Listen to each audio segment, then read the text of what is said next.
सांगने बड़ अजब ए मनीष पानी रे बुड़ी गले दोष पानी की दिए, झुंटी पड़े दोष पत्थर को दिए, कर्मर दोष भाग्य को दिए, किंतु निज दोष को से केबे देखि पारे नहीं।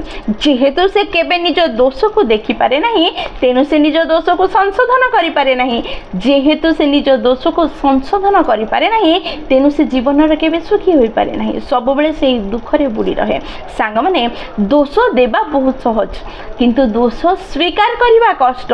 जो व्यक्ति दोष को स्वीकार करिछि सी ही निज दोष को संशोधन करि पारे, आ संशोधन कला परे जीवन रे सुख आसीबा आरंभ हुए। किंतु जे स्वीकार करे नहीं से संशोधन किपरि करिवो। आम भितरे एई प्रॉब्लम हेतु ही आमे केबे भी दुख रो बाहर को बाहरी पारि न थाउ, निज को ठीक करि पारि न थाउ।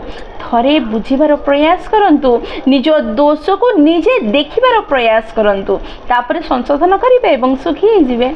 जय जगन्नाथ।